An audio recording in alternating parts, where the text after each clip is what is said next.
പുതിയൊരു വീഡിയോയിലേക്ക് എല്ലാവർക്കും സ്വാഗതം.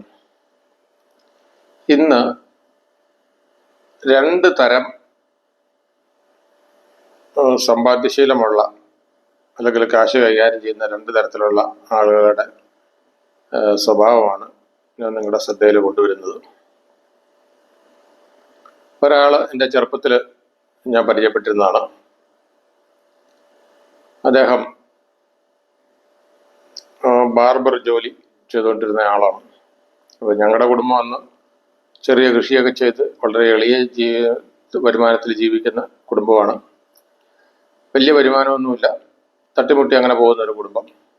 എന്നാൽ ഞാനീ പറഞ്ഞ ബാർബർ, അദ്ദേഹത്തിന് സാമാന്യം നല്ല വരുമാനമുണ്ട്. ഞങ്ങളുടെ കുടുംബത്തിൻ്റെ വരുമാനം വെച്ച് നോക്കിയാൽ എനിക്ക് തോന്നുന്ന ഒരു 4 ഇരട്ടി വരുമാനമെങ്കിലും ഓരോ മാസവും ഉണ്ട്.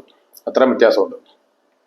എന്നാൽ അദ്ദേഹത്തിൻ്റെ ഒരു സ്വഭാവം എങ്ങനെയാണെന്ന് വെച്ച് കഴിഞ്ഞാൽ, നിരവധിയായ ഈ ദിവസ പിരിവ് ചിട്ടിന്ന് നമുക്ക് പറയാൻ പറ്റത്തില്ല, ബ്ലേഡുകാർ ഈ അന്നന്ന് കിട്ടുന്ന ഈ ബാർബർ ഷോപ്പിലെ വരുമാനം നമ്മളവിടെ മുടിവെട്ടായിരിക്കും പറയാം. നമ്മുടെ ഒരാൾ ചെറിയൊരു ബുക്കുമായിട്ട് പിരിക്കാൻ വരും.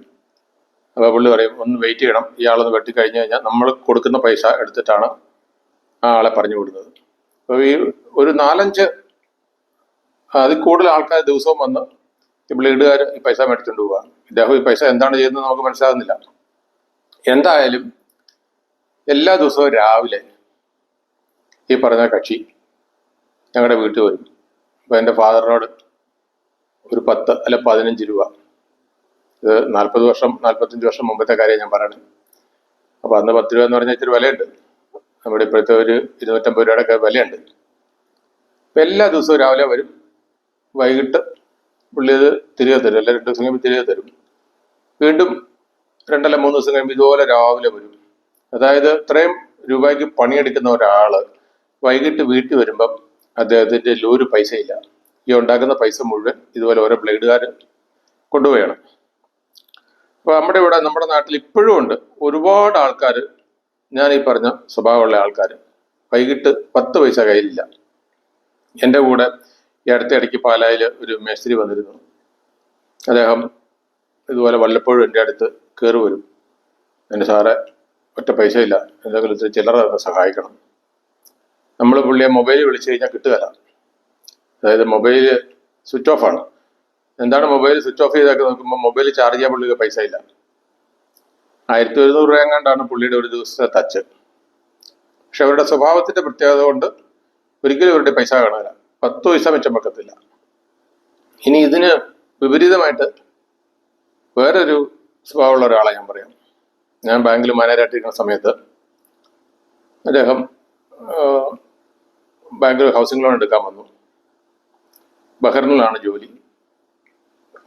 അവിടെ ഒരു വർക്ക്ഷോപ്പ് നടത്തുക. അദ്ദേഹം ഒരു 20 ലക്ഷം രൂപയുടെ ഹൗസിംഗ് ലോൺ ചോദിച്ചു. പുള്ളിയുടെ വരുമാനം വെച്ചിട്ട് നമുക്ക് ആ ലോൺ സാങ്ഷൻ ചെയ്യുന്നതിന് ഒരു ബുദ്ധിമുട്ടുമില്ല.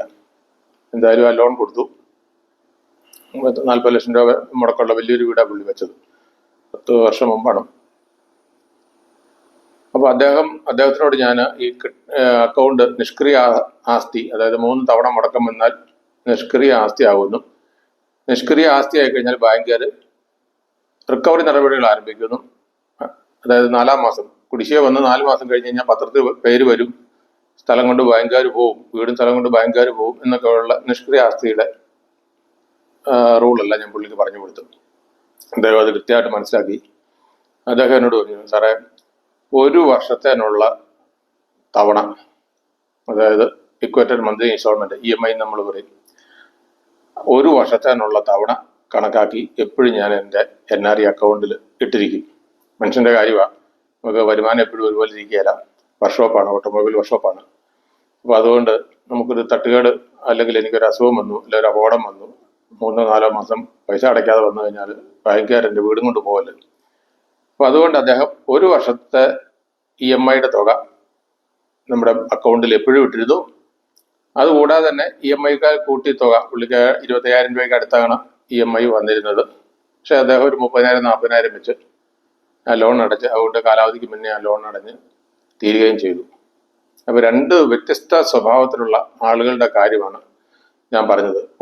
ആദ്യം പറഞ്ഞ ആൾ വരുമാനം ഇല്ലാത്തതുകൊണ്ടല്ല, അദ്ദേഹത്തിന് കാശ് എങ്ങനെ കൈകാര്യം ചെയ്യണമെന്ന് അറിയത്തില്ല. ഒരു 4-5 വർഷം മുമ്പ് 70 വയസ്സായ അദ്ദേഹം മരിച്ചുപോയി. അദ്ദേഹം മരിക്കുവോളം ഇതായിരുന്ന സ്വഭാവം. ദരിദ്രനായിട്ട് തന്നെയാണ് മരിച്ചത്. ഞാൻ രണ്ടാമത് പറഞ്ഞ വ്യക്തി, അദ്ദേഹത്തിന് സ്വത്തുമുണ്ട്, ആവശ്യത്തിന് കാശുമുണ്ട്, വരുമാനവുമുണ്ട്, കാശ് കൈകാര്യം ചെയ്യാൻ അറിയാം. നിഷ്ക്രിയ ആസ്തിയുടെ കാര്യമൊക്കെ ഞാൻ പറഞ്ഞ പുള്ളി അദ്ദേഹം അത് കൃത്യമായിട്ട് മനസ്സിലാക്കുകയും ചെയ്തു, അതനുസരിച്ച് പ്രവർത്തിക്കുകയും ചെയ്തു. അപ്പം എൻ്റെ ഈ വീഡിയോ കാണുന്ന ആളുകൾ, നിങ്ങൾ ഈ 2 വ്യക്തിത്വങ്ങളെ നിങ്ങൾ മനസ്സിലാക്കുക. അപ്പോൾ നമുക്ക് 1 പൈസ പോലും കയ്യിൽ മിച്ചം വെക്കാത്ത ഒരാളാണെങ്കിൽ ഈ വീഡിയോ കാണുന്നതിന് ശേഷമാണെങ്കിലും കുറേശ്ശെ തുക നിങ്ങൾ മിച്ചം വെക്കുക. നമുക്ക് സേവിങ്സ് ബാങ്ക് അക്കൗണ്ട് തുടങ്ങാം, അല്ലെങ്കിൽ ആവർത്തന നിക്ഷേപ പദ്ധതി, റെക്കറിംഗ് ഡെപ്പോസിറ്റ്, അങ്ങനെയൊക്കെ ഉള്ളത് ചെയ്ത് നമുക്ക് ഏത് രീതിയിൽ പല രീതിയിൽ നമുക്ക് സമ്പാദിക്കാം. അപ്പോൾ എപ്പോഴും ഒരു 6 മാസത്തേനെങ്കിലും നമുക്ക് ജീവിക്കാനുള്ള പണം നമ്മുടെ അക്കൗണ്ടിൽ നമ്മൾ കരുതി വെക്കണം. അല്ലെങ്കിൽ ഇപ്പോൾ കേരള സർക്കാർ കിടന്ന് വിഷമിക്കുന്ന പോലത്തെ സ്ഥിതി നമുക്ക് ഓരോ കുടുംബത്തിനും ഉണ്ടാവും. അപ്പം അതുകൊണ്ട് അത് ഉണ്ടാകാതിരിക്കാനായിട്ടാണ് ഞാൻ ഈ കാര്യങ്ങൾ നിങ്ങളോട് പറയണത്. അതുകൊണ്ട് ചെറുതായിട്ട് സമ്പാദ്യശീലം തുടങ്ങുക. എന്താവശ്യം വന്നാലും നമ്മൾ ഒരു കുറച്ച് പൈസ നമ്മൾ മീതി വെക്കും എന്ന് നമ്മൾ മനസ്സിൽ തീരുമാനിച്ചു കഴിഞ്ഞാൽ നമുക്കത് മീതി വെക്കാൻ പറ്റും. നമുക്കിതുപോലെ അത്യാവശ്യം വരുമ്പം കണ്ട ബ്ലേഡുകാരൻ്റെയും അല്ലെ ഇവരുടെ അടുത്തൊന്നും നമ്മൾ ചോദിക്കാതെ നമ്മുടെ കയ്യിൽ തന്നെ ഈ പണം എപ്പോഴും കാണും. അപ്പോൾ ഇതിനെക്കുറിച്ചൊന്ന് ശ്രദ്ധിക്കുക. ഈ വീഡിയോ നിങ്ങൾക്ക് ഇഷ്ടമായെങ്കിൽ നിങ്ങൾ ലൈക്ക് ചെയ്യുക, ഷെയർ ചെയ്യുക, സബ്സ്ക്രൈബ് ചെയ്യുക. ഇതുപോലെയുള്ള പുതിയ വീഡിയോകളുമായി ഞാൻ വീണ്ടും വരുന്നതാണ്. നന്ദി, നമസ്കാരം.